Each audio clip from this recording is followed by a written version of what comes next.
and welcome back to our series on Cyber Triage Basics. This time we're having a look at ingesting a KAPE collection into Cyber Triage. So the way it works, you have run KAPE or run the KAPE collector on your target system that has collected a bunch of useful artifacts for you, packaged them up into a zip or a VHD file, and you then need to transfer them across to your Cyber Triage analysis system and then tell Cyber Triage to load in that file and start its analysis. So a couple of fundamentals about KAPE before we get started. KAPE consists of both the ability to collect artifacts and also process them. It's been written by Eric Zimmerman from Kroll. It is a free software. There are some restrictions around the license. For example, you're not allowed to use it for consulting or basically revenue generating purposes. And the other thing, more importantly for us, the tools it's using is from a number of different other sort of free and open source utilities that are going through and processing the artifacts either on the endpoint or just collecting them from the endpoint, then bringing back to the analysis system for analysis. So basically, all the artifacts that have been collected by KAPE can also be processed by Cyber Triage. Number of different use cases, and really, this is appropriate if you already have KAPE built into your workflow for whatever reason and you don't want to use the Cyber Triage collector, then you're going to end up, maybe continue using KAPE. Same sort of scenario, same sort of use cases as we've seen with other collectors, whether it's a SOC, whether it's a consultant environment. Couple of differences between the KAPE or a KAPE collection and a Cyber Triage collection. First of all, when we talk about a KAPE collection, KAPE does have a large number of what it calls targets, which are different configurations specifying what will actually be collected. So when you are making a collection, you've got to make sure that you are collecting all the artifacts that you need or all the artifacts that you are interested in. Obviously, when you're ingesting that into Cyber Triage can only see what's actually being collected.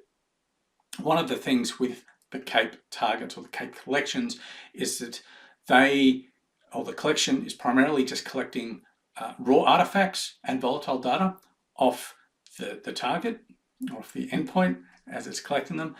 It's not identifying and collecting recently used executables and DLLs. So if you want to be able to send those suspicious files up to reversing labs to be run through a bunch of AV products, or you want to submit them to record a future sandbox and get that deeper analysis of what those executables were, then once you've done that KAPE collection, you've gone through and done your triage on it, you then have to go back to that target system and collect those executables. Whereas if you're using the Cyber Triage collector, it's going to go ahead and collect all those executables for you. In terms of KAPE settings, I'm assuming if you're looking at this, you're already familiar with KAPE collection and how to run it. In terms of the targets, there are a huge number of different targets available. A couple of ones we've seen that are pretty good, pretty comprehensive. The SANS triage and the basic collection. There's also a KAPE triage collection in there, or KAPE triage target in there. And the significant things with those three is that they all basically group together a bunch of other targets so that you're getting a much larger collection. In terms of how that output is stored, KAPE gives the option of a VHD or a zip file or a VHDX. From Cyber Triage perspective, a zip file or a VHD, we can process both of them. Just be aware that if you are using a VHD, that will normally be compressed, packed into a zip file first, so you have to unpack the zip file before adding the VHD into Cyber Triage. So let's dive into a quick demonstration of how you load a KAPE collection into Cyber Triage. So once again, we start with add new host and then choose to add a KAPE host.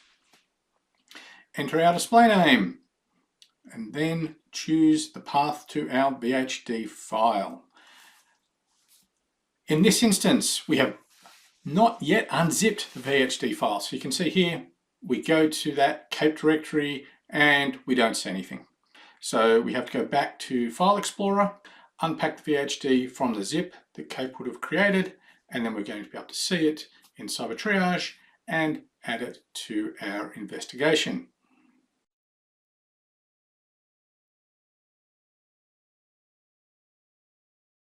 Next, we get to choose what artifacts we want to process. May as well go with everything. And also choose how files are going to be treated by reversing labs. Then ingestion kicks off and we're good to start analysis.